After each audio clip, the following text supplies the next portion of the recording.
So here is the face portrait for the predator problem, the rabbit and fox problem that we discussed earlier. I use this plotter. Okay, here is the first equation and here is the second equation. I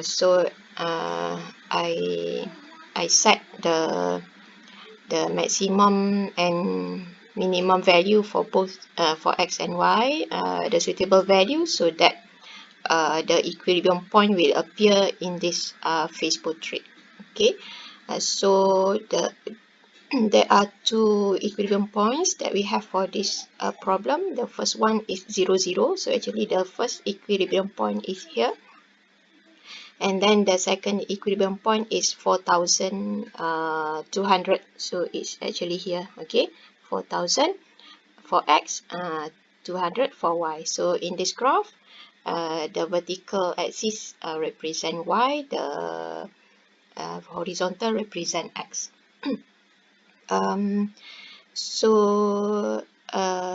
Actually based on the eigenvalue, we know already the form of its face portrait is like this. Okay, we have a center, right? Because the eigenvalue that we have is complex eigenvalue, which consists of 0 real part, and we have the imaginary part only.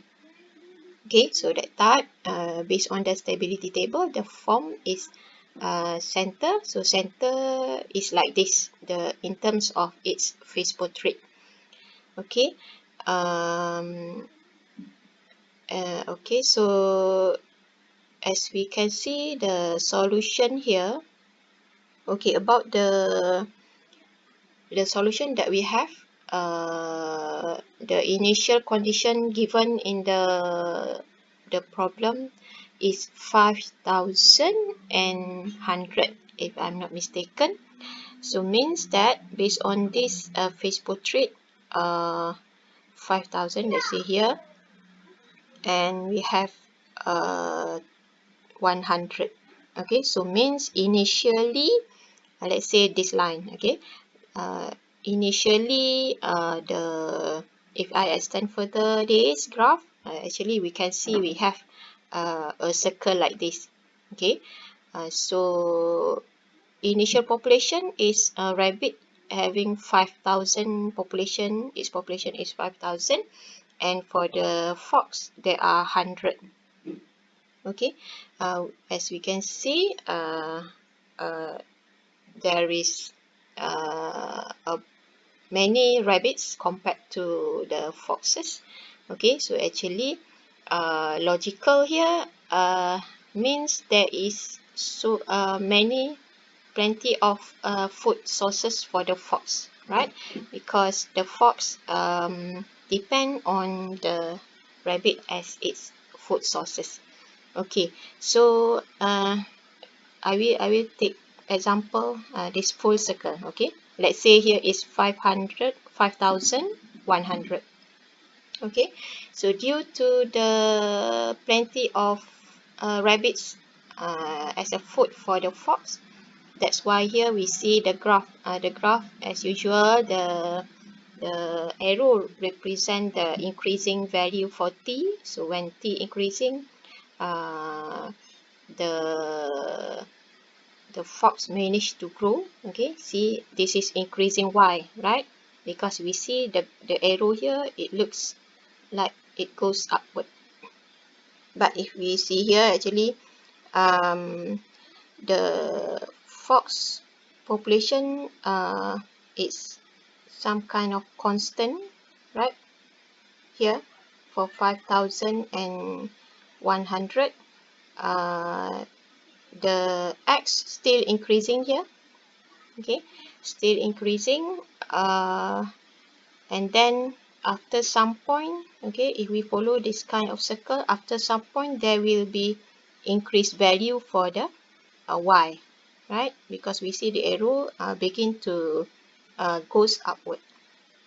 Okay, increasing value for y, so means fox begin to increase, And then actually in real, when the predator having large number of predator, then the rate of decline of the rabbit population in this case will be greater. So that's why we see beginning from here the rabbit population begin to decrease actually, okay, because the arrows to the smaller value for x, right, going to the left hand side means smaller value for x.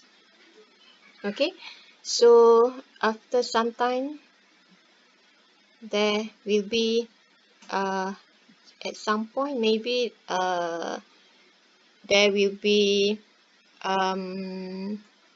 not enough food sources for the fox because the population for rabbit already declined. So fox will compete for the food sources. So that's why here we see y begin to decrease, it going downward, okay, downward. So y decrease, or population for fox will be decreased because they don't have plenty food sources from rabbit. Okay, so finally here decrease y. So when fox decrease, so rabbit managed to increase, right? We see x going to the right, so increase the value for x. Okay, so this kind of problem, it will not approach the equilibrium point. Okay, so the population for both predator and prey will be ups and downs. Okay, and then it's going ups again.